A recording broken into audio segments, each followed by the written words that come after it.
Welcome back to Right Answers Mostly, a podcast on what you didn't learn in history class, but you really wanted to. My name's Claire Donald. My name is Tess Bellomo. Welcome back, you guys. This is our last history lesson of the year. It is crazy. And for our Sex, Drugs, and Rock and Roll month, we were like, we got to do it big. We got to listen to the kids. To the people, and we did. And that is why, if you were watching, I just jumped straight into it. If you were watching on YouTube or Spotify, we are in all black for our witchy queen, Stevie Nicks. We just came into Spotify and everyone was like, oh, like you guys look insane. It's like, that's right. You know, also Spotify Wrapped came out today, so we're feeling ourselves a little bit. Yeah, we're feeling a little cocky. Exactly. So the ladies in black are here to stay. Yeah, check it out. Check it out. I Oh, just God, got the bottom of these shoes Well, look good. I was telling Tess on the way on our drive, I just got these new boots from Zara. So A, kind of cheap, and B, new boots. And I was like, I can't feel my toes. You drove perfectly, baby. Thank you so much. So we'll see how the episode goes if I need to get my feet amputated. You just take them off if you're feeling True. comfy. Just raw dog it. We're also drinking Whiskey on the Rocks. And I have it out of this like purple sippy cup, and I was like, "There's nothing darker." There is nothing darker. Those are the sippy cups we used for the first time with Candace. So, oh God. Oh, even the smell. Actually, I'm like, It's really here we intense. go, 3 p.m. But I mean, it's sex, drugs, and rock and roll. Yeah, exactly. And like this is technically like my Thursday night or Friday night because I'm going on vacation tomorrow to Canada. Oh my gosh, all you Canadian Rammies, welcome Tess in with your open arms, which I know you will because you're Canadian and you're angels. I'm going there for you guys. That's the only reason. Just feel closer to you. I'm so jealous. Yeah. It's gonna be cold. It's gonna be cold, but I have the supplies this time. I have the winter wear, which usually I just think I'm fine in a leather jacket anywhere I go because that's a California in me. And but yeah, I'll be thinking of you guys. Love it. Well, I wish I could go with you. I know, but me hey, too. Everything. every time. But I will be with you in spirit. I know you will. I know, baby. Well, Tess, should we just get into it? Just let's take it away. Okay. Well, what do you know about our Stevie Nicks? I don't. Why I'm so excited about this is because I don't know a lot about her story. I love her music. Have always been a fan of her music since I was like a kid. And you have Rumors on vinyl. Have Rumors on vinyl. I actually found out about Stevie Nicks through Practical Magic because she sings Crystal in that movie. Yes, she did like the music for that movie. And I just love that song. I remember like my mom and I like dancing in the kitchen to that song when I was little. Tender. And I know that Daisy Jones and the Six is loosely based off her. And you know that show really had like a hold on me. It had a hold on all of us. I know. For better or for worse. Yeah. So I know loosely about like some love triangle stuff. Oh my God, we're going to get into it. But I just don't know I don't know the details of anything. I feel like I was also kind of introduced to her through a movie, School of Rock. I don't know if you've ever heard of it. It's only one of the greatest films of all time. It all goes back to School of Rock for you. That is your Roman Empire. School of Rock is truly my Roman Empire. It's a movie that I know every single line from. But Joan Cusack dancing to Edge of 17 with Jack Black. I watched that scene 4 times today. Oh, did you? Ooh, baby, ooh. How many times have you seen that movie, you think? Oh, my God. I mean, the year 2004... I watched it every day, probably. Okay, it's like over 100. Oh, for sure. Oh, wow. Over okay. 100. I love that movie. Just needed to know. I love that movie. I dedicate this episode to that movie. Wow. Of course you do. Oh, man. But, okay, you guys, I've been really excited. I was crying yesterday when I was finishing my research. Like I said, Stevie felt like Dolly to me like an untouchable, and I just hope we do her justice. I know you will. I have no doubt in my mind. We both will. So my citations, I read this book that's back here. Well, actually, I only got halfway through. The text was small. I expected it to be like Britney's book. It wasn't. I could see that. It was, there's a lot of info. She's lived quite a life, but it's called Gold Dust Woman, and it's a biography and an autobiography. Stevie said that she would have to write 4 autobiographies to cover it all. Like a memoir in 4 parts. Yeah, the whiskey is tough. Wow. It's tough. It's cutting deep. But yummy. So I read that, or half of that. Wikipedia, our stepfather, obviously. Of course. And I watched, she has an Oprah's Masterclass interview. That was so good. It's an hour on YouTube, guys. And we love when our queens cross over. Yes. So I highly recommend going to watch that. Oh my God, amazing. And also I feel like we have some Gen Z listeners. You know, we're very hip and young these days, and I feel like a lot of Gen Z got introduced to Stevie and Fleetwood Mac from the TikTok in 2020. Do you remember the man skateboarding to Dreams? I sure do, because someone I dated went as that man for Halloween. Oh my God, it's all coming back to me. I totally forgot about that too. He literally shaved his head for it. Yes, Oh, I totally forgot about. Wow. Wow. You just never know when your past will hit you. You really don't. Ghost of Christmas Past.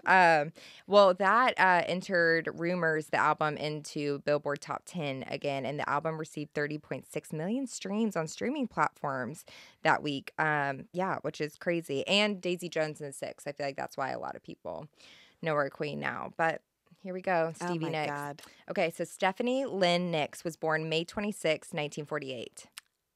Taurus. Gemini. Wait. Oh, yeah. Taurus ends on like middle of May. It's like cuspy queens. Oh, cuspy queen. But that's Gemini. like when I was talking to Morris in our astrology episode, I was like, isn't Gemini supposed to be one of the most creative signs? Because I was thinking of Stevie Nicks. Okay, that makes sense. Stevie Nicks, Kanye West. Yep.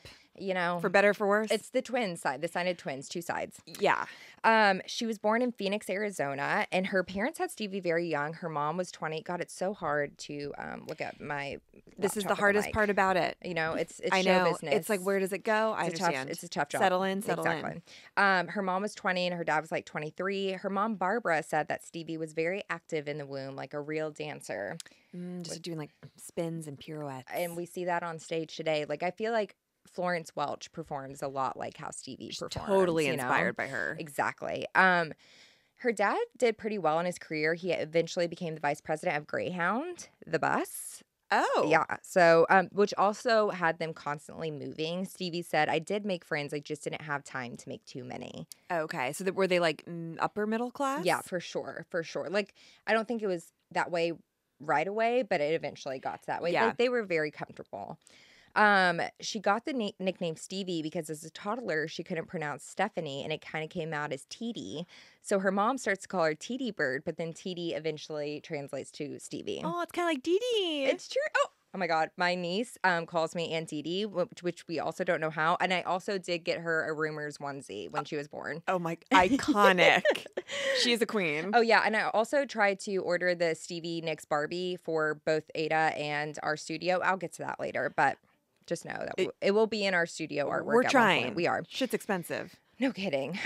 So her mother was always very supportive with everything that Stevie did, but she said she was also very hard on her. She wanted Stevie to be very independent and not have to depend on anyone and to be fearless. Quote, she said to me, you will never stand in a room full of men and feel like you can't keep up with them, and you will never depend upon a man to support you. She drummed that into me, and I'm so glad she did.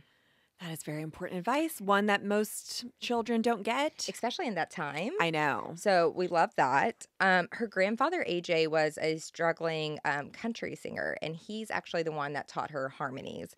He would sing something and she picked it up immediately, which like harmony is so tough.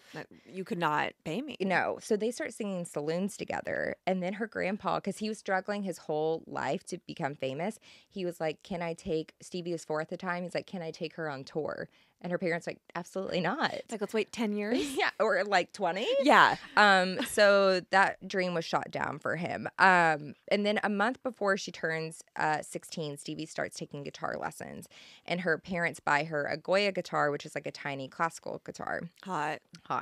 And on her 16th birthday, she writes her first song called I've Loved and I've Lost and I'm Sad but Not Blue.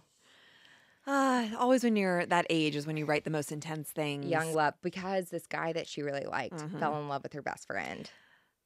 And that's always sounds tough. like my journal in middle school. I loved and I've lost. I'm sad, but I'm not blue. And she said she was like, the reason why I'm sad I'm not blue is because she's like they were supposed to be together, you know.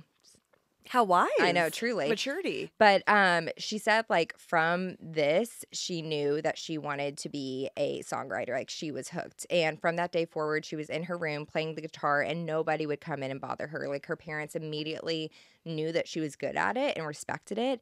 And she was also like, I'm going to be a songwriter. This is what I want to do for the rest of my life. And she knew that she wasn't going to sing a lot of other people's songs. She was like, I'm going to be the one to write them. Amazing.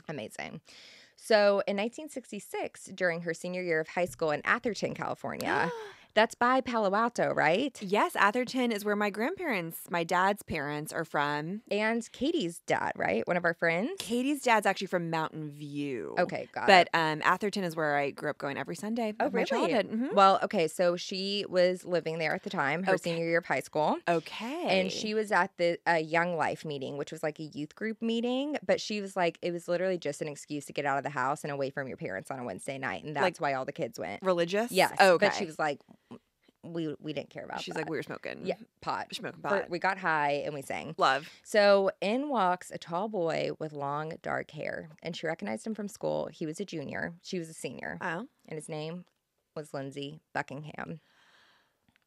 Can I say something? Say it. I don't like Lindsay as a boy name. It's always a little... And I don't know why it like makes me go like, is there like a creepy Lindsay on a movie or something that's a man? Like it always just makes me feel like a little heebie-jeebie. Maybe in a past life for you? Perhaps. Or maybe it's Lindsey Buckingham, Maybe honestly, it is. Yeah. Because tough.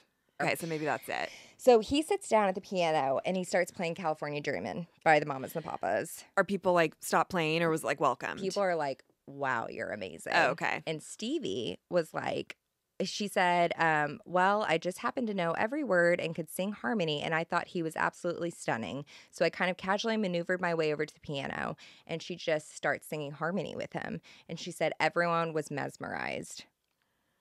Oh, God, it's some strong theater kid energy. I'm like settling into it. Because if I were in that group, I'd be like, shut the hell up. But I guess it is like two icons. No, I know. It's like when David Foster is like, you guys don't sing. Only I sang at the piano. I'm like Taylor Armstrong being like, okay. Same. I would eye roll, but I know that this is an iconic moment in history. For sure. So show some goddamn respect, Tess. So they were both dating other people at this time, but she said this is the moment that she fell in love with him and was completely captivated. And she said like he was impressed too because he was like, oh damn, she's got it. Some pipes. Yeah, exactly. They don't see each other for 3 years after that, but Stevie said she never stopped thinking about him from time to time. So they both end up going to San Jose State College. Oh, Bay Area kings and queens. They truly are. And she said that at San Jose, she would walk through campus and had her guitar, and she was like, I knew I was a star. And I knew walking through campus that she was like, everyone should be looking at me because I'm Stevie motherfucking Nicks. Yeah. And I do love that. Like, I do think that you do need that kind of confidence to make it. You need to be a little cocky. Yeah, because if you don't believe in yourself, who else is going to believe in you? Yeah. You know? Yeah, I agree. So, Lindsay was in this band called Fritz, and they're a psychedelic rock band, and they were looking for a female lead singer. And Lindsay's like, I know, just the gal. Oh, he thought of her too. He did. So summer of 1968, at 20 years old, Stevie joins the band. And she's the only woman in the band, and they have a policy, hands off Stevie Nicks. All these men. Oh, like you can't kiss her? You can't kiss date her. her. You can't date her. She said no one in that band wanted me as their girlfriend. I was too ambitious for them. But they didn't want anyone else to have me either. They all thought I was in it for the attention. These guys didn't take me seriously at all. I was just a singer, and they hated the fact that I got a lot of the credit. Wow. So there's already like tension. Mm-hmm, like toxic masculinity. 100%. 100%. Oh, so their first show was playing at a huge crowd, or for a huge crowd in the main quad at Stanford. Oh my God. I know. That's why I was like, I feel like you're really going to connect with this episode already. I really didn't know that all of that took place there. God, drinking whiskey on the rocks from a straw and a purple cup is something that we should all experience. It takes so much time to go down. Like, take the straw out of the equation, Claire. Sorry. I'm so sorry. So they start getting booked for a lot of college parties. People really love them, but they really love Stevie. Like the way she would perform and dance and sing on stage was like nothing that people had ever seen before. And you know, the boys get jealous. Of course. They're like, they don't like that. They end up opening for Janis Joplin, Jimi Hendrix, Jefferson Airplane. Like they're opening for these huge people because the San Francisco music scene at that time is just to be in San Francisco at this time. the summer of love. Oh my God, just getting so high off of everything under the sun. Everything. And like this is the best music boot camp you can have. And Stevie said that she got a lot of her performing inspiration from Janis and from Jimmy. Oh, that makes sense. It does make sense. So one day a producer named Keith Olson comes to see one of their performances, and he's like, the band's good. Stevie and Lindsay are great. They're the real talent. And he wasn't interested in the rest. But to Stevie and Lindsay, he was like, you need to move to LA. Come with me and I'll help you make an album. Oh, wow. Tough. Yeah. Tough for the band. Yeah.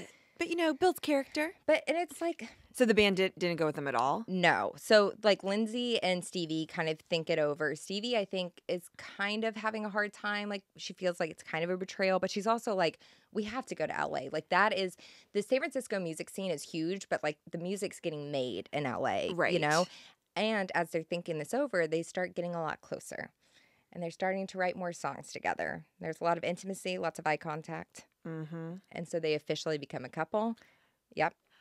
Why did I think that they never officially dated? Oh, honey, did they date? I thought that they always loved each other, but they had casual sex. No. Oh. It was a burn in love. Okay, so they're in it now. The rules are gone. The rules are gone. They are in it. We're writing songs together. Let's do this. Let's go to LA. Okay. So 1971, Fritz splits up, and Stevie and Lindsey drop out of college and move to LA, and they solidify their relationship as a couple.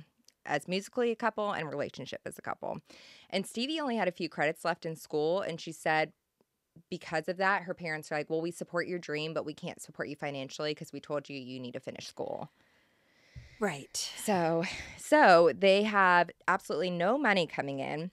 They move in with that producer, Keith Olsen, and Stevie gets multiple jobs waiting tables and cleaning the producer's house. These women who clean all these... Guys, there's other things to do than cater to these gross, dirty men. Cher, Stevie, someone else was just a house cleaner. I know, someone else we've talked about. It's wild. If you want to become a rock star, clean a house, I guess. I guess so. Because all the best do it. But also, God, the shit they must see. I'm Literally. No kidding. Well, Lindsey did not get multiple waiting jobs, and he did not get a job as a house cleaner. He thought it would be selling out for him to work at a restaurant like that. He said he couldn't work because he had to devote himself to music full time, but he would spend most of the day smoking hash with his friends. So she was financially supporting them? So she paid all the bills. She worked all day.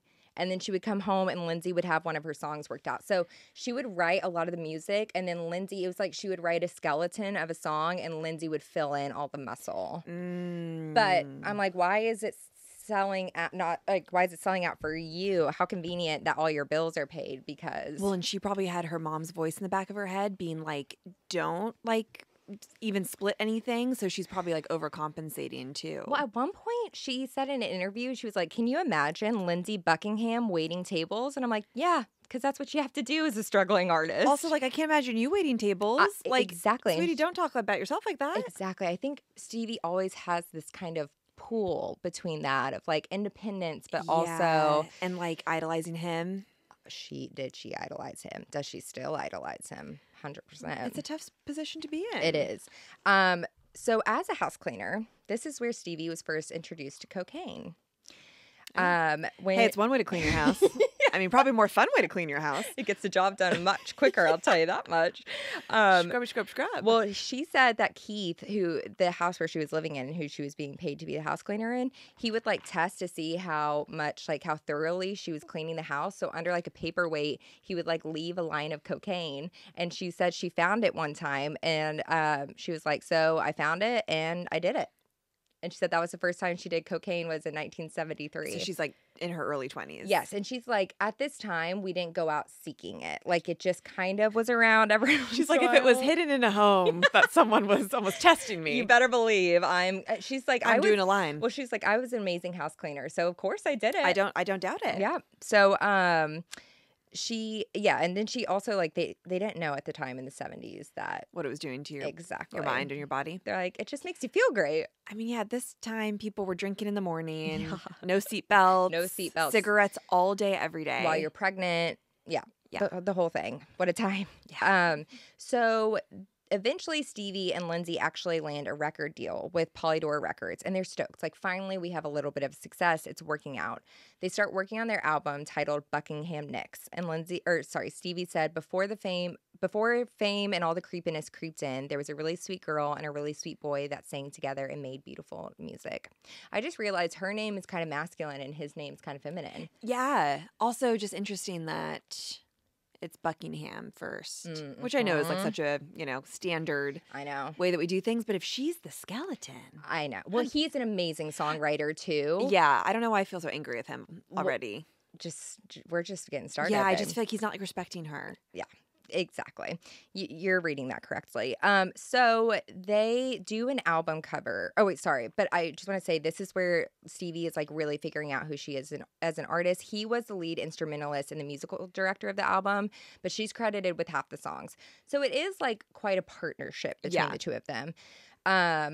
And even on her first album, she has songs about what it is to be a woman and striking out as your own, with your own independence and the tension between love and freedom that's showing up in her early songwriting. So they do an album cover for the shoot, and it's like, I think it's so iconic. It's so beautiful. I sent you the picture. It's where they're both topless. Yeah. Oh my God. Yes, that's classic. Lindsay's hair. There's so much hair. It's 70s sex. It's 70s sex. So the photographer was instructed that it needs to be sexy. So I think at first she was wearing kind of like a sheer top, and then the photographer was like, "Take your tops off," and Stevie was like, no. And she was like, "I'm kind of a prude. My family's going to see this. I really don't want to do that." Lindsay goes, "Don't be a fucking child. This is art." And screams at her on the set. Says the man that isn't going to be completely bullied probably for the decision whether to take your top off as a woman. Exactly. Like, okay, easy for you to say. So then she takes her top off. And that's what's such a bummer, because I look at that picture, I'm like, oh, amazing. And then just to know that she must have felt, I mean, it's the 70s, like there was not an intimacy coordinator on set. No, that wasn't like truly her decision. Yeah, it's a bummer. I know. But still, there's probably so many covers like that were like, oh my God. And then the story is troubling. It's dark. And that's what we're here for, to reveal. Exactly. Reveal the truth. Exactly. So now they have their first major studio album, and they think it's the best record ever. And it is great. My brother-in-law, Dalton, is like, it is truly one of my favorite records. However, their relationship is clearly not going well at this point, but their musical relationship is just like indescribable. They are like twin flames in that way. Buckingham Nicks was released in 1973, and it doesn't do well at all.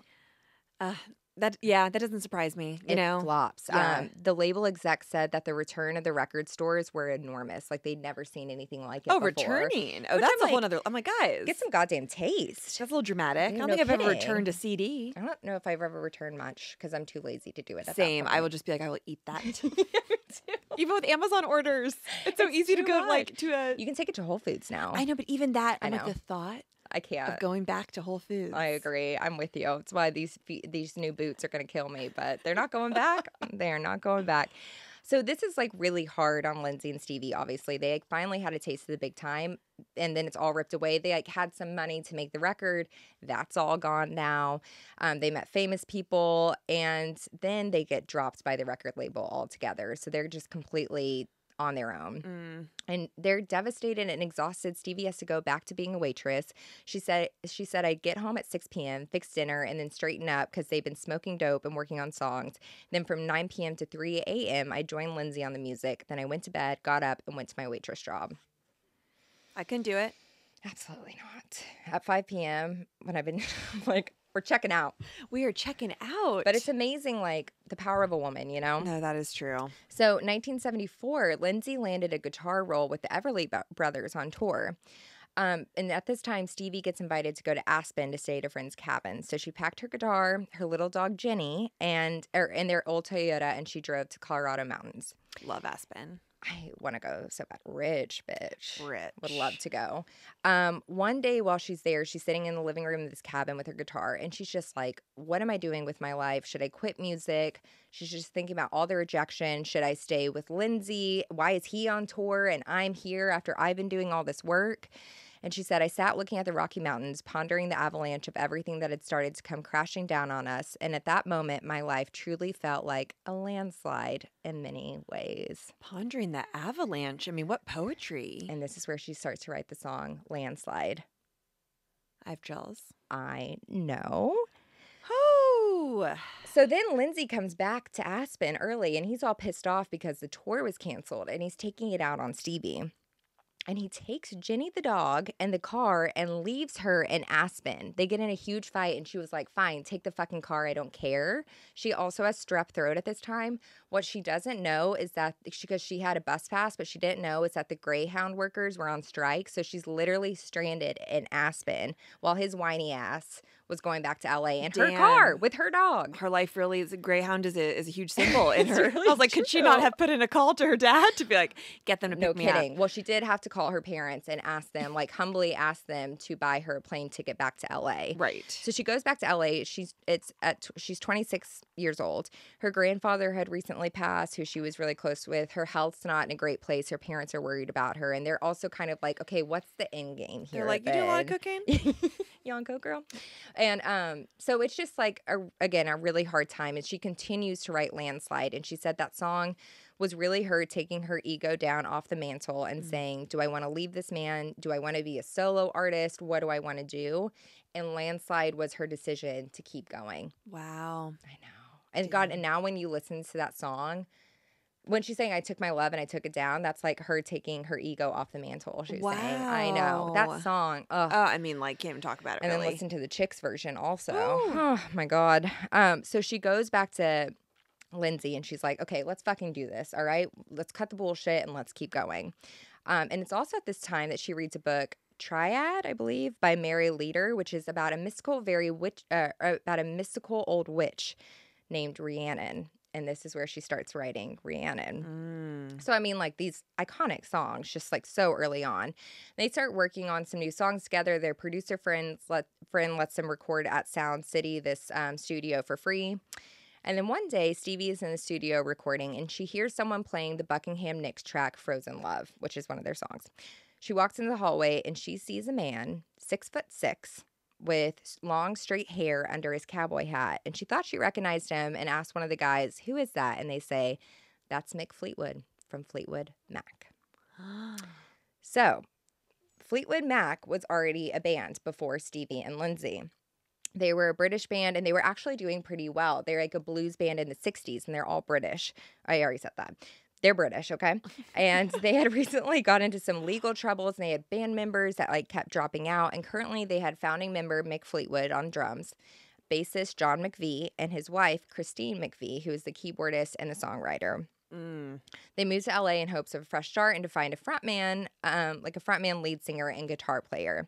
And Mick was in the studio, like testing out how the sound was going to be if they were going to record there. And when the producer played him the Buckingham Nicks song as an example of what sounds the studio had, Mick Fleetwood was like, who is that playing the guitar? And it was Lindsey. And he's like, I need him to join my band.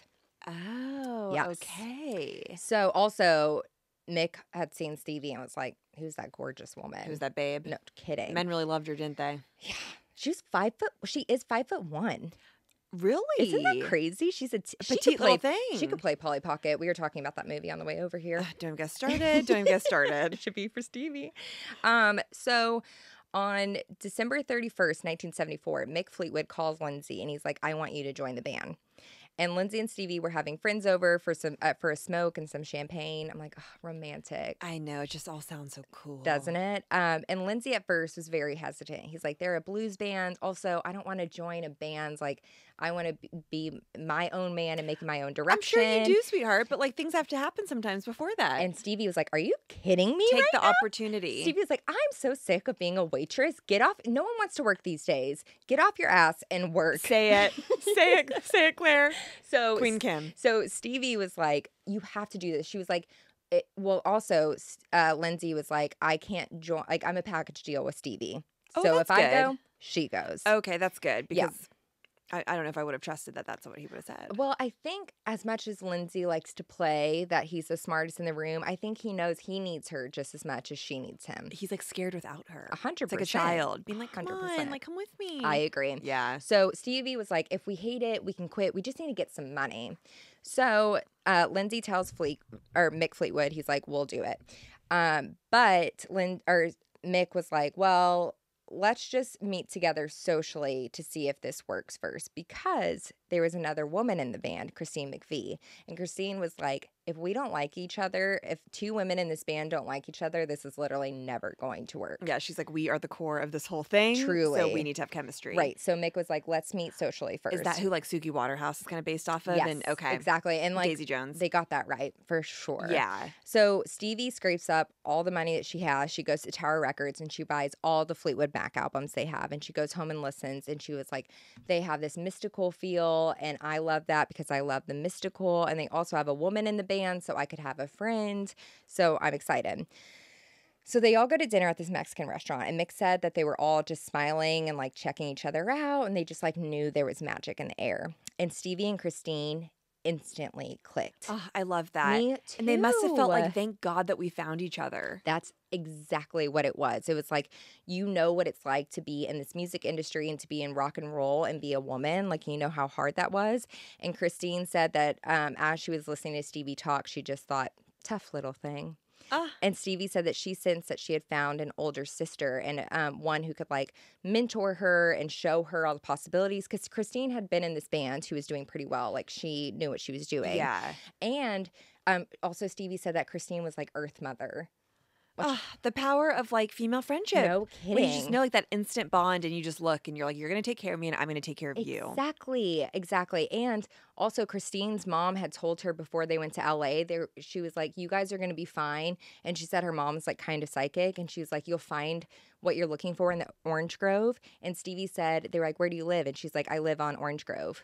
Oh my God. Isn't that crazy? Love. Wow. I wonder what Mexican restaurant they were at. I know, no kidding. El Coyote? Probably. It always is, isn't it? Or Casa Vega. Oh, yeah, One of the two. Iconic.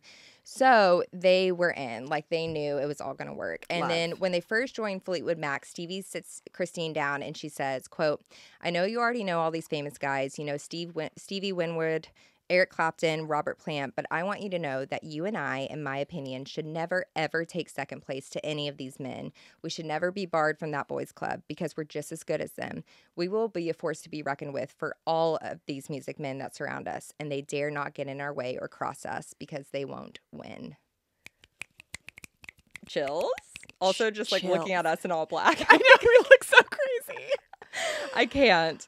So they're in the band. Stevie and Lindsey were put on a salary of $200 a week, which in today's money, the calculator, was $1,143.76, which goes a lot further in the 70s than it does now. For sure. And like they weren't making any money before, so this is great. Right. Their relationship, Stevie and Lindsey's, improves a little bit because she's like, we weren't fighting about money anymore. And we were going to hang out with these like hilarious British people every day and making great music. They're like on the rise. That's like a good time in your life. They're on a high. Yeah. Exactly. So they start rehearsing, and the first time they all play together and sing those harmonies together, everyone in the room was just like, holy shit, this is good. They're like, we're talented. We're talented. And Mick Fleetwood was also over the moon as he watched Stevie Nicks dance because he's like, oh, there's no one out there like her. Was she doing drugs at this point? I think smoking weed. I don't think we're so heavy into the coke yet. Got it. So she's having a good time. She's having a good time. She's high on life. They started to record at Sound City in February of 1975. Stevie attended every single session, even if she wasn't needed for like vocals that day. She would just sit and watch and doodle, and she was also observing on like how the band was getting along. And Lindsey, if we've learned anything, Lindsey's not going to hide how he feels. Right. And that doesn't always vibe with people. John McVie was a alcoholic and was like very heavy into drinking, and Lindsey was a stoner, and like those vibes don't always mix. They sure don't. No.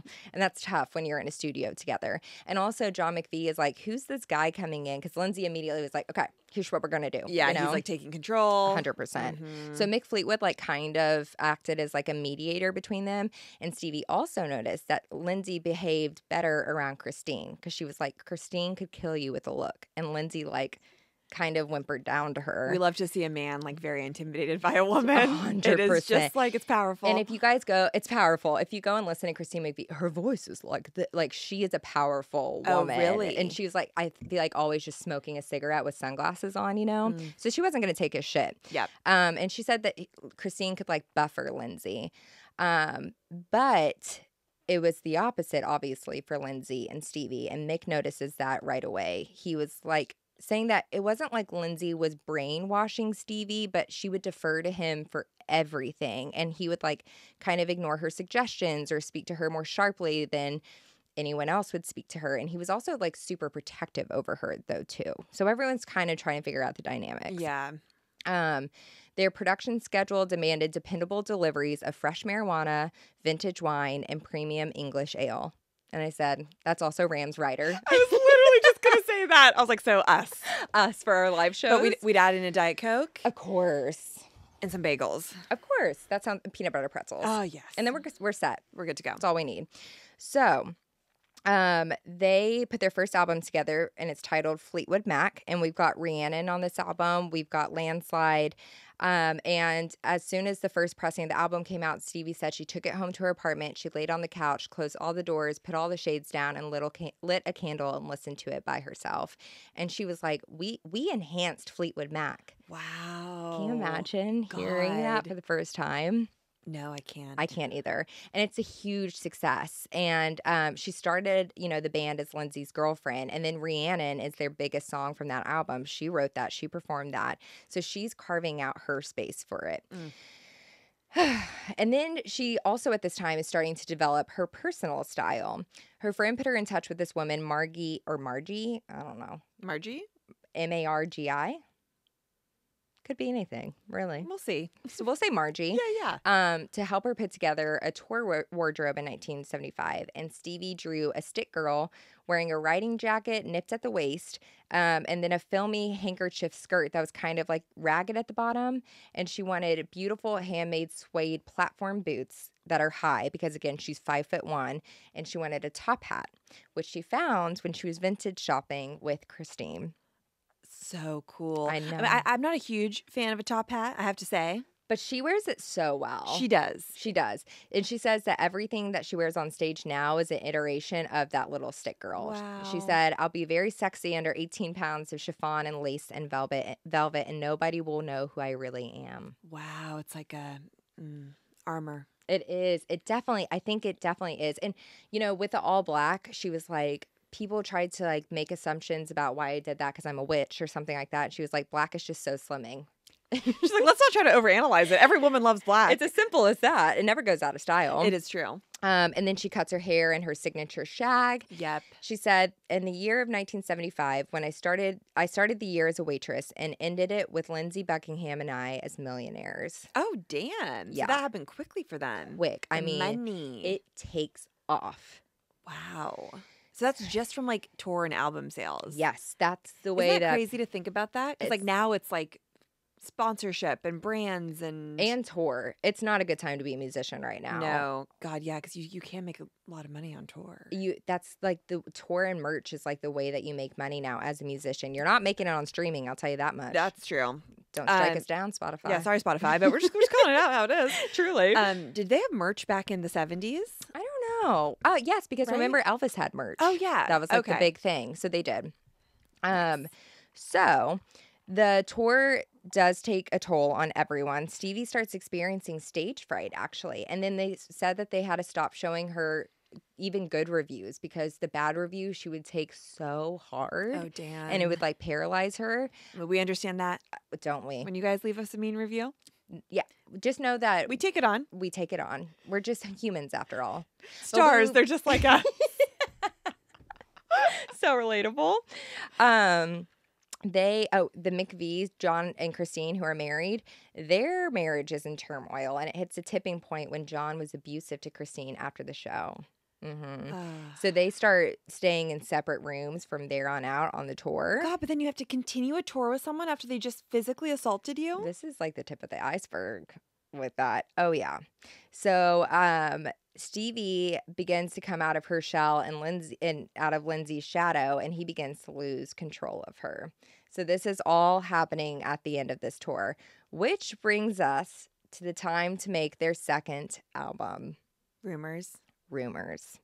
So they go to Sausalito. Love. Yeah, they were like, what a gorgeous place to be. That's Northern California, right? Like outside of San Francisco? Yeah, it's like 20, 30 minutes out of San Francisco. You cross the Golden Gate Bridge, and then it's like this cute little town by the water with all these like gorgeous houses. Love to go. You'd love Sausalito. I would love to go. They were like, we need to get out of LA. So Christine and John entered the studio at the point of divorce. Yeah. And they stayed silent around each other. Like they avoided contact during the work sessions. And then the situation got worse when Christine began openly dating the band's lighting director. She's like, I want a tech boy. She's like, I need to mix it up here, honey. Give me that energy. I don't understand how people can do shit like this. Like be dating someone who's on your team while your husband's still in your band. Like crazy, right? But like even celebrities that broke up on set and with like Sophia Bush and Chad Michael Murray and having to do like 6 more seasons together. I'm just Thank you for taking it there. Of course. I'm just like, how does that work? The professionalism like that you must have to have. It's great material to write an album. That's for sure. That is true. Well, because Stevie and Lindsey were also on the verge of breaking up. And unlike the McVies, they would scream at each other openly all the time. Lindsey thought that Stevie was having an affair, which she wasn't, which like added fuel to the fire. And then Mick Fleetwood found out that his wife and mother of their 2 children was having an affair with a close friend, and divorce would soon follow.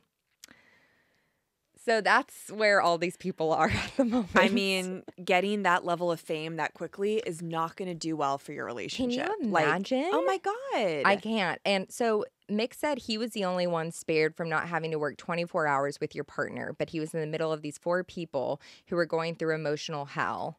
Oh, that's so true. Like you're not even having like a break. No, you have no time to have a break. And also it's not just like you have to be in their space. You have to be working with them, bouncing off ideas for each other. And also Mick is starting to be like, wow, Stevie really is so gorgeous. Interesting. Yep. And they're also really getting into coke at this point. All right. So yeah, just the cherry on top. They were so into coke. They saw their coke dealer so much that they considered giving him credit on the album jacket. Can you even? But Tess, he died before the album came out. This is an episode in and of itself. Can you imagine? Who was this man? I don't know. I think he like died from like I think it was nefarious the way he died from like drug dealing. Is it nefarious or nefarious? Nefarious. That is hilarious that they wanted to give him. They're like, hey, iconic. Like this is helping the creativity. Credit where credit is due. Love that. We love people that are, respecting their team. The craft. Exactly. Yeah. So all these people are writing breakup songs for each other that they have to play and record together. Can you imagine? No. So the breakup of Stevie and Lindsey, though, is really the core of rumors. Yeah. So go your own way. You can go your own way. Go your own way. Gorgeous. That was a Lindsey song to Stevie. Also, Secondhand News, Never Going Back Again. I love Never Going Back Again. That was the song that played when my sister and brother-in-law kissed at their wedding. Yeah. Oh my God. You May Kiss the Bride and then Never Going Back Again start playing. Oh my God. I have chills. That song is so gorgeous. It's so gorgeous. The guitar on that. I mean, Lindsey the plucking. I love a pluck of a guitar. Same. The strings. It's like stunning. He's talented. Okay. He is. He is. Don't Stop was Christine's ode to looking ahead in life. Right. It was written for John. She was like making him try to find some positivity, with all the alcohol. It was tough. But then she writes, You Make Love and Fun as a celebration of her newfound romance. It's torture. It's emotional torture. It is torture. And then, of course, we all know the song Dreams. Of course. So in the studio, there was a room called The Pit, and it was a 70s style room with a pit in the floor, and it was all carpeted, so 70s. And Stevie would set up in that room and light candles and write. And there was also a big black circular bed with Gothic curtains hung around it. Oh my God. Can you imagine? So one stormy night, Stevie took her electric piano and got in the bed, and she writes the song Dreams in 10 minutes.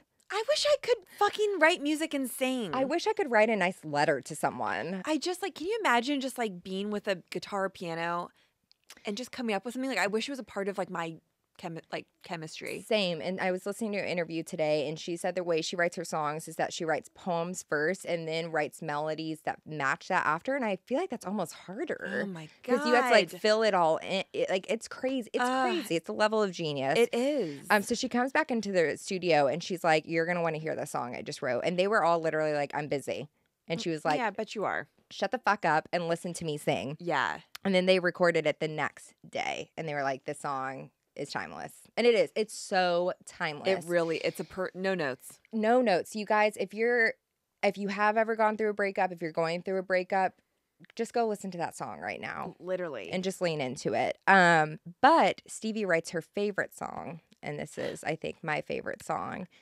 Silver Springs. That song does remind me of you. It's unreal. So just a little quote of the song.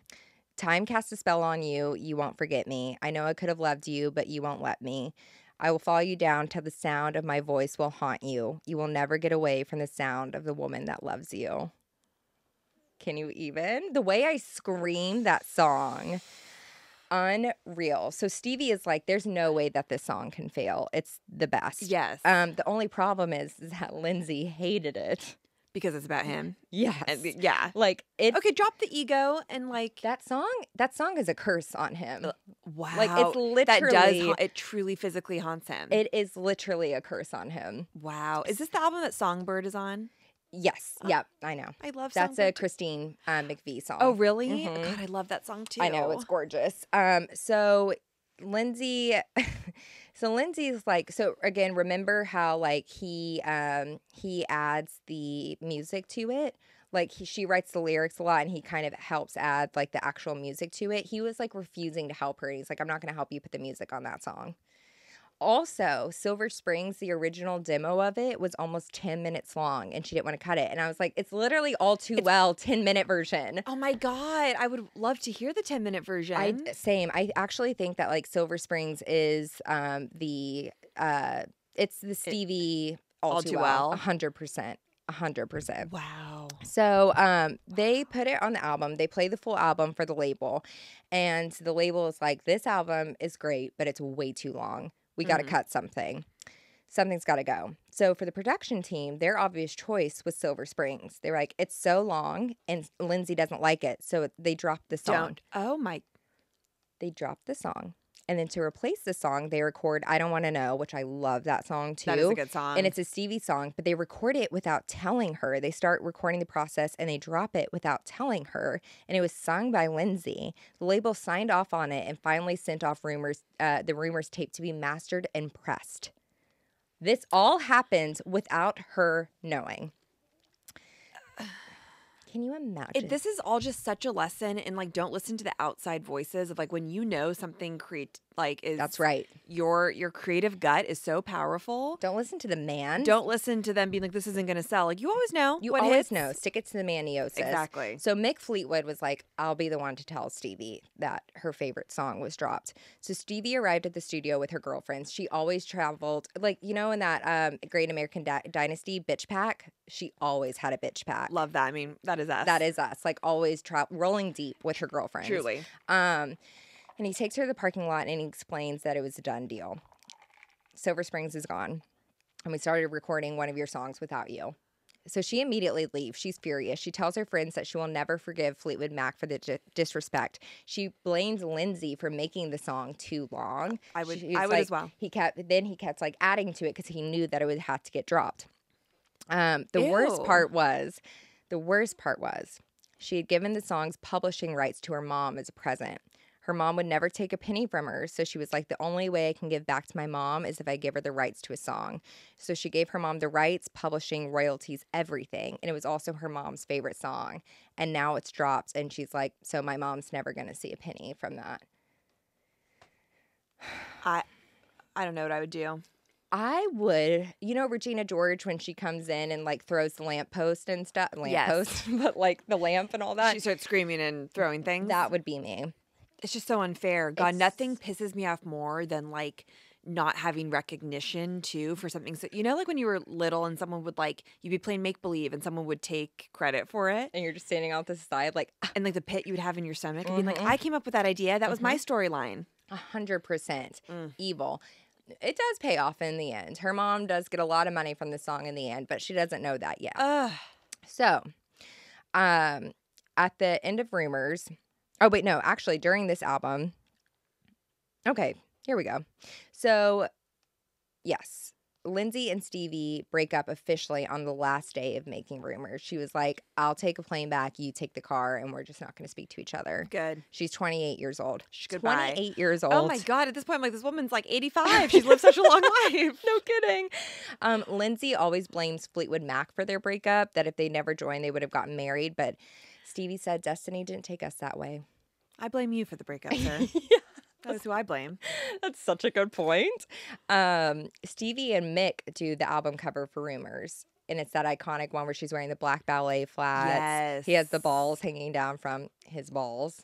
Wow. It's so good. Lindsey, it's so pissed. Is he still into Stevie at this point? Yeah, well, Stevie said that the first body contact with Mick Fleetwood felt good to her and would lead to mischief later on because she puts her leg over his leg. He's 6'6" and she's 5'1", though. How does that even? Oh my God, how does that even work? She's like at his.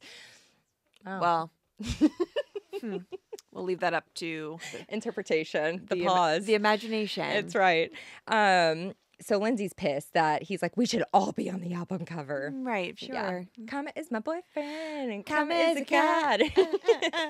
So press gets word of all of this drama while they're making this album. They're like, is Stevie a witch? Are they sleeping with each other? Always. Is this woman a witch? She must be a witch. We need to know this first. She actually said at one point, she was like, I wanted to stop the rumors that I was a witch because I was scared for my safety, that people were actually going to think I was a witch and come like try to hurt me. Well, of course, we learned from history. Yeah, no kidding. Check out our Salem Witch episode.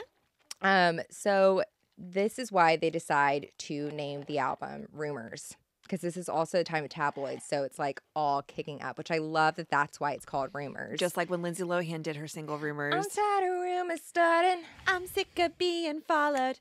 That was probably the inspiration. Definitely. So, okay, they do, actually, I love this story. They do a cover for Rolling Stone with Annie Leibovitz because there's all of these rumors about it, about them all hooking up with each other. So they're all in bed. John McVie's reading a Playboy. Stevie's draped over Mick Fleetwood, and then Lindsey and Christine are cuddling together. Hot. So hot. And then after the shoot, Lindsey and Stevie, they were broken up, but they were the last ones out of the bed, and they start to talking, and then they start to making out. Oh. And then it turns into heavy petting. And during the shoot? Like right after the shoot, but people are like still in the room, and then they just kind of like slowly exit. All the assistants in the room just like, literally. Oh. Well, one assistant had to come up to them and was like, guys, we have to go. Like, we don't have the studio anymore. Go back to your bed. Like, you don't have to do this here. When the moment strikes you. Hey, that's true. Chemistry is chemistry. That's true. So this was also a pivotal time for Stevie because this is the time that she firmly decides that she would dedicate to herself, to her muse, which was herself, and her career, and she would never get married or have kids. Okay. It was a conscious decision, which was part of the reason I was getting emotional yesterday, is because it's like all these rock star men can have children, Mick Jagger, when you're 85 years old. And it's like, as a woman, it's like, am I going to be a mother or am I going to be an artist? It's very unfair. It is very unfair. It feels like you have to, like, it's like an impossible choice. And then you feel like you have to give something up because you can't. Yeah. And as like a woman who doesn't know if I want to have kids or not, it's also just like I feel almost connected to her in that way, because I think one of the reasons why I'm always so I don't know is just because I want a career so bad. And it's just like, I know that's like deeply embedded in us to feel like you can't really have it all. It is. But Rumors was the best-selling album of 1977. It's still one of the best-selling albums of all time, and it won the Grammy Award for Album of the Year in 1978. And Dreams, that song that they didn't want to listen to at first, was Fleetwood Mac's only Billboard number one. Wow. Yes. So, after Lindsey, Stevie starts dating Don Henley from the Eagles. Oh, did I know that? I don't know. I didn't know that. I don't know too much of the Eagles' work, to be honest. I don't know if I'm an Eagles fan. I'm going to say it. I think I'm always just like, nah. They're a very, like, just... It just reminds me of like a lot of like boys in like 8th grade being like, do you listen to Eagles? 100%. Like, do you listen to Hoku? Like, shut up. Get on my level, bitch. So Don Henley was actually really hot too. I looked him up as like a younger one. They were a hot couple. Okay. Well, at some point in that year, Stevie becomes pregnant. And she tells Don, and she said, and he's actually really excited about it at first. And she's like, okay, maybe I will do this. And she decides, she said if it was a girl, she would name it Sarah. She said she's always just really loved that name. Oh, I love that name too. I know, me too. And at first, again, he was really great about it. He celebrated with gifts and flowers and such. But as time passed, he was less than thrilled, and he became very distant. And Stevie decided to have an abortion. And in 2020, when speaking on the importance of the 2020 election and abortion rights, Stevie said, quote, "If I had not had that abortion, I'm pretty sure there would have been no Fleetwood Mac. There's just no way that I could have had a child then. Working as hard as we worked constantly, and there was a lot of drugs. I was doing a lot of drugs. I would have had to walk away. And I knew that the music we were going to bring to the world was going to heal so many people's hearts and make so many people happy. And I thought, you know what? That's really important. There's not another band in the world that has 2 lead women singers, 2 lead women writers. That's my world's mission." Full body chills. No fucking kidding. And like beautifully said. Beautifully said. And she made the choice that was right for her. Exactly. And I don't think she looks back. Of course. So the Eagles went back on tour, and so did Fleetwood Mac. She didn't see Don Henley for a while after that. And in 1979, the band released Tusk. And it's at this time that Stevie and Mick began having an affair. Okay. And she said that this was just a drug-fueled affair. I bet it was. She was like, if we weren't just like drinking brandy and doing so much coke, it never would have happened. Wow. But it's actually really bad because she was actually pretty close. Him and his wife got back together, and she was actually pretty close. And it was bad. Like, the fallout from that was bad. She was like, we hurt so many people by that affair, and it was silly. And yeah, that is tough if you're close to the person that it's not great. It's not good. That's what sex, drugs, and rock and roll will do to you, you know? Well, hey, we're here to tell the tale. Yeah, that is true. But while recording and touring for Tusk, she's also writing and recording for a solo project. Good. So she said that going solo was really difficult for her. She never wanted to go solo. She's like, I loved being a part of a band and a part of a group. But she's writing so many songs so fast. And there are 3, it's Lindsey, Christine, and her. There's 3 songwriters in this group. And they would all be like, oh my God, you're writing another song. So they would only take like 3 of her songs per album. She's like, I just have so much more to give. I have to go out on my own. That is frustrating. But I'm sure like going from such a collaborative, like it's so fun to be collaborative. Yes. You know? That's what she loves. She loves that process. Totally. Because she could have been on her own the whole time. Of course, but like it's fun to work with people. Exactly. So she actually starts her own record label to release her album. And she works with the producer Jimmy Iovine, who also started Interscope. And then they start dating. Okay. And it's at this time also that he is producing for Tom Petty and the Heartbreakers. Wow. Yeah. Iconic. So Tom Petty apparently and the Heartbreakers were very much like, there are no girls allowed. And Stevie was like, I want to break through I'm the this. exception. Exactly. And he actually gave her a sheriff's badge before he died. And he said, it said the only girl to ever be in the Heartbreakers. Wow. So she did it. I mean, of course she did. She did it. And this is also when she's starting to evolve her style into more like a white witch style. And her first solo album, Belladonna, was released on July 27th, 1981, and people go crazy. Belladonna is such a cool name. Isn't it?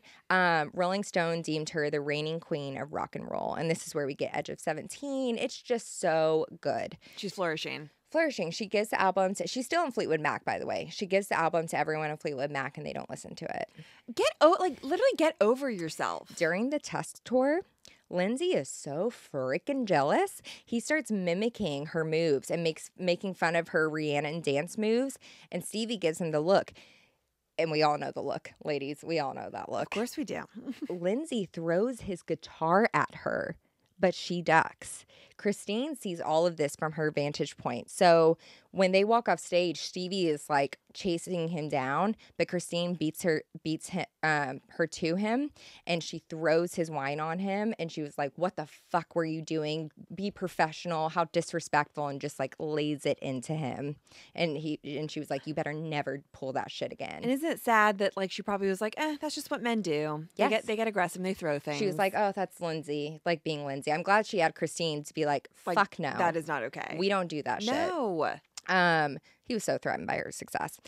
So Belladonna is a huge success. However, the day that Belladonna reached #1 on Billboard 200, Stevie was told that her best friend since high school, Robin Anderson, had leukemia. Yeah. And Robin was actually pregnant at this time, and she was only given 3 months to live. Oh, my God. She gives birth to her son, and she appointed Nicks as the godmother. And Stevie said, I never got to enjoy Belladonna at all because my friend was dying. Something went out that day. Something left.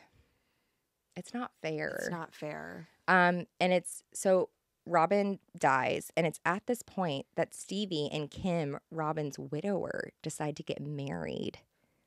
Yeah. She said, I was determined to take care of Robin's baby. So I said to Kim, I don't know, I guess we should just get married. And so we got married 3 months after she died. It was a terrible, terrible mistake.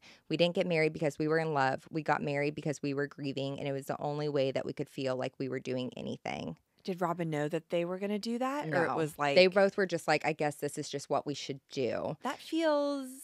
Well, they divorced after 3 months. Yeah, I mean, like, grief is a complicated time. There's no judgment, but that also just seems kind of fucked up. It was just, I think that they were just both, again, like so out of their minds. Like if we have to raise a kid together, it doesn't make sense. Then what, should we just do this? And it's also really complicated because then, Stevie doesn't end up raising her son.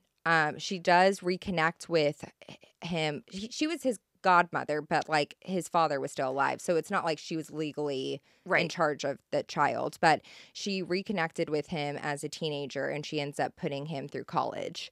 Yeah, and she's maintained contact with him ever since. And in 2020, Nick said in an interview for The Guardian that his daughter is named Robin after his late mother, and that the granddaughter started calling Stevie Grandma Stevie.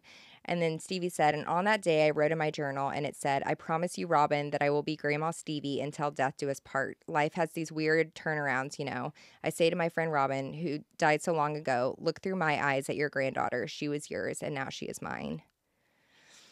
I am crying. It's not okay. It's not. Oh, man. I'm also tearing up. It's not like... Oh, it's not okay. This woman with her female friendships, it's this unbreakable bonds that will take you to unbelievable places. It's so true. So she's continuing to balance a solo career and stay in Fleetwood Mac. And while she's on tour of her third studio album in 1986, she comes to a turning point. She always carried a gram of cocaine in her boots at all times. Like, she was like, cocaine was fun until it wasn't fun anymore. Right. How most drugs, the journey of drugs. The journey of drugs, truly.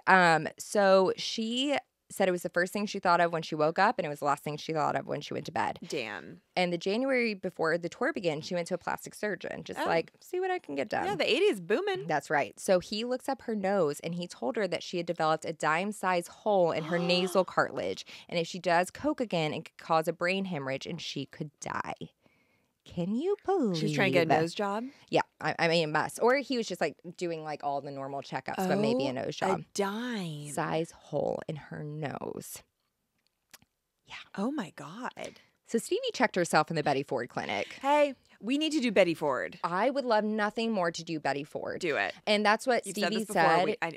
I need to learn. Same. She was like, if the first lady of the United States could do this for herself, I could do this for myself. Like, and I should do this for myself. Recalling Janis Joplin and Jimi Hendrix, she said, I saw how they went down, and a part of me wanted to go down with them. But then another part of me thought I would be very sad if some 25-year-old lady rock and roll singer 10 years from now said, I wish Stevie Nicks would have thought about it a little more. That's kind of what stopped me and made me really look at the world through clear eyes. Damn. Again, like thinking of other women being like I need you. Yes, 100%. So she gets sober from cocaine after she checks herself into Betty Ford, and people wanted her to go to AA, but she's like, I'm not an alcoholic, and I never want to touch cocaine again in my life. I don't want to do it. But people are like, you need to go to the psychiatrist. So the psychiatrist she goes to puts her on Klonopin. That's how you say it, right? Klonopin, which is like a tranquilizer. And she's like, I'm saying in the sessions, I don't want to go back on coke, but he's like, you need to go on this to make sure you don't go back on coke. And she says that now she thinks in hindsight that he was a rock and roll groupie doctor, and that he wanted her to get on this medication and just talk about rock and roll stories with her. Ew. Yeah. So she said over the next 8 years, she watched a light go out in her eyes. It was a dreadful, traumatic time. She just sat at home and watched TV and ate food and just became a shell of herself because of the Klonopin. That is so sad. It's so sad.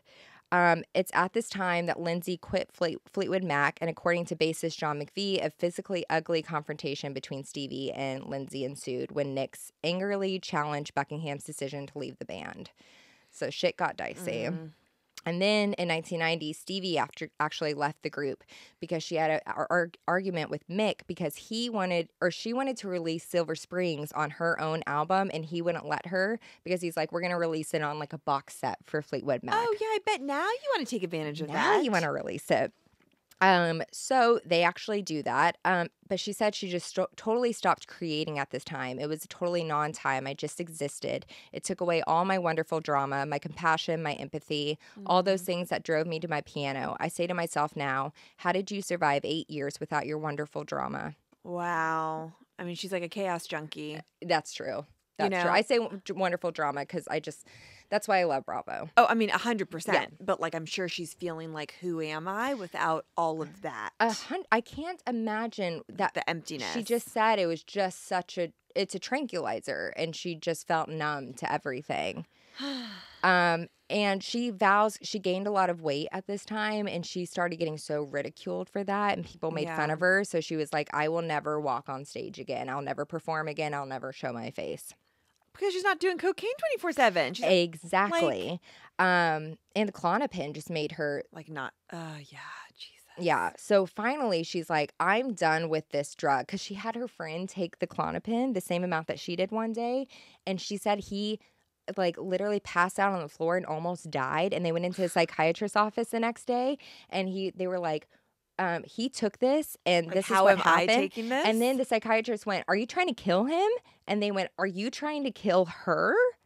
Isn't that is terrifying? Sick. That is so fucked up. Sick. So she's like, I'm done. I'm getting off of this. She has to go to the hospital for 47 days to detox from this drug. Well, 8 years taking something that heavy? And she said she almost died. She's like, she said it was like she molted. Her hair turned gray, and she said it was like her skin peeled off. It was awful. But she said that like thinking about music carried her way out of it. And she said there was something in her that was like, you will get through this. You will walk on stage again and take beautiful pictures and get through it. And then so she gets clean of it. And when she got home, she said her life began again, and her love of music sustained her. Oh, thank God. Thank God. So in 1997, Lindsey was working on another solo album, and he brings on John McVie and Mick Fleetwood to work on the album. And they're like, oh, let's just get the whole band back together. So it's a reunion. So if Stevie's feeling good, she's feeling fresh, they get back together, and they go on a tour called The Dance. And this is where we get the legendary TikTok clips of Silver Springs. Mm-hmm. It's on my TikTok algorithm constantly. So she performs Silver Springs directly at Lindsey, and it is truly like she's casting a spell on him. And this performance is what inspired Taylor Armstrong.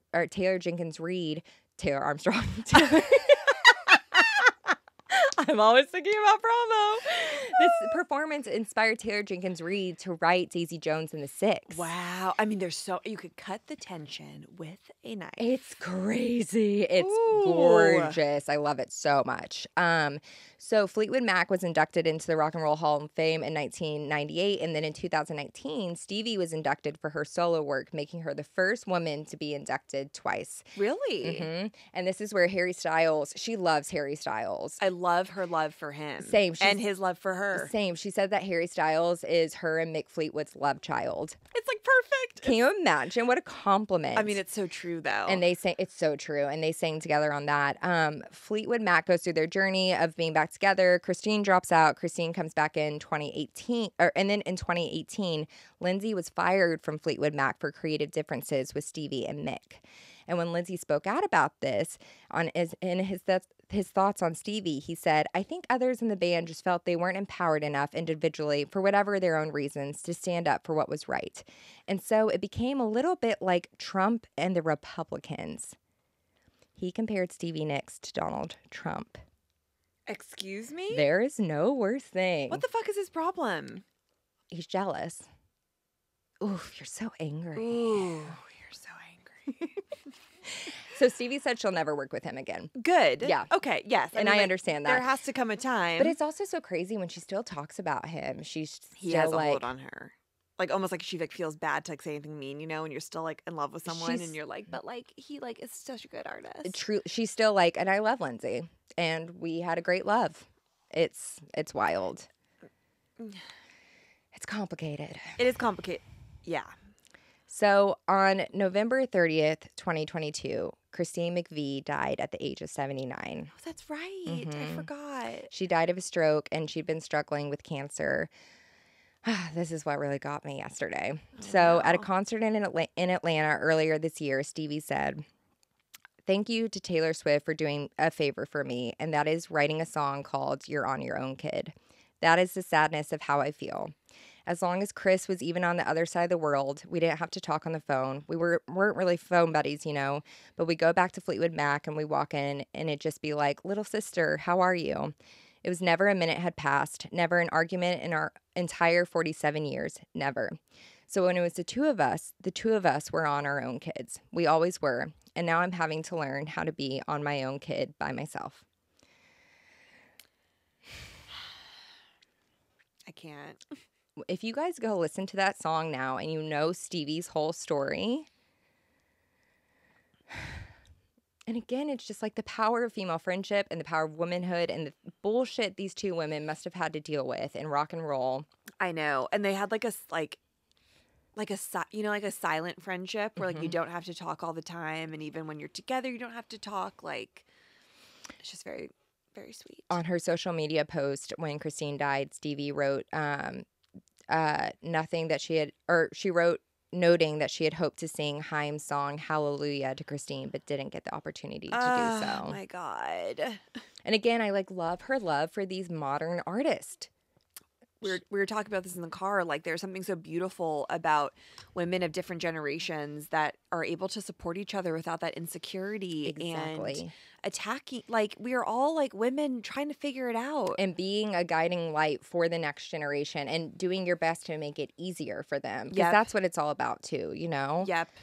So Stevie is currently touring. She's actually playing in LA next Saturday. And I'm like, I want to go so bad. God, I feel like you need to. I just like, I think it's a once in a I think I'll regret it forever if I don't go. Yeah. She says that she prays before, she says she's spiritual and she prays before shows and she calls on spirits of the ones she loves that she's lost. Tom Petty, Prince, her family.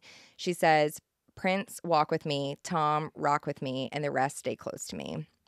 And in October of 2023, it was announced that Mattel was releasing a Stevie Nicks Barbie, and they designed the doll in honor of Nicks' 75th birthday, which was in May this year. And it was inspired by her outfit on the cover of the 1977 album Rumors. It's the Barbie looks so much like her, and we will have it in studio one day. Of course. So on the Barbie, Stevie said, "When I look at her, I see my 27-year-old self. All the memories of walking out on a big stage in that black outfit and those gorgeous boots come rushing back. And then I see myself now in her face. What we have been through since 1975, the battles we have fought, the lessons we have learned together. I am her and she is me." Like, have I ever cried so much in an episode? And now it's fucking on video. So if you're on our close friends list, if you join Patreon, you can get on our close friends list. And I posted a video of myself crying yesterday and talking to you guys about this. It's overwhelming. It is overwhelming. So lastly, Nicks has maintained a journal nearly every day since her tenure in Fleetwood Mac began. She has said, "I like to tell all my fairy goddaughters and my niece that when I'm gone, they can sit on the floor and go through all these journals, and they can walk through my life, and they can smell the gardenia perfume on the pages. They can have it in their hands who I was." And that is Stevie Nicks. It's not okay. It's the most okay. It is. It's just very like, it's just a beautiful story. It's like a story of like triumph and like believing in yourself, and also like just a woman who felt so like she valued herself throughout it all. She knew her value. She knew the power of art, and she knew the power of women. And I highly encourage you guys to go watch interviews with her because she is mama. Oh, now I can't wait. It's just, and also now knowing her story, go back and listen to these songs and listen to them in that light, especially Landslide. Oh my God. So we had a Rammy also send us a video of when she saw her in Atlanta and she performed Landslide with pictures of her and Christine on. I think like it might be too much for me if I go see No, her. I don't know if I even could. We love you, Stevie. After this, Stevie, thank you for everything. And if you ever want to come on Ram, call us. Call us. You know where to find us. She's a West Side girly. Oh my God. She lived in Santa Monica. Oh my God. Can you imagine if we interviewed her? I'd die. Oh, Claire, well done as always. Thank you. I'm so glad that we honored her story. I'm glad that we did too. I love her so much. Me too. Well, guys. No, it's like such a happy story. It's just very It emotional. I just always get very emotional with like these incredible women. Yeah, truly. It's just like, thank you for what you've done. I agree. Yeah, thank you for what you have done. And we will continue to try to carry that torch in whatever way we can, you know? Truly. Well, guys, if you enjoyed this episode, please share it on social media, share it with your friends, and while you're on your phone, follow us at Right Answers Mostly on Instagram and TikTok, and leave a 5-star review if you're loving what you're hearing on Apple. Please do. We still have merch for sale. That's right. The crew necks are going fast. We have more t-shirts than crew necks. If you want a crew neck, I would get that. Get it now, They're babe. going to sell out quickly. They're a great holiday gift. Oh my God, little maroon and green, honey. Yeah, it is made for the holidays. Exactly. It's the damn season. And we are going to have one more new episode of the year, and then we will re-release our Christmas and Hanukkah episodes and some more. Exactly. Going to take a little break. That's right. Send in your questions for Ask Us Anything next week. That could be anything from career, dating, friends.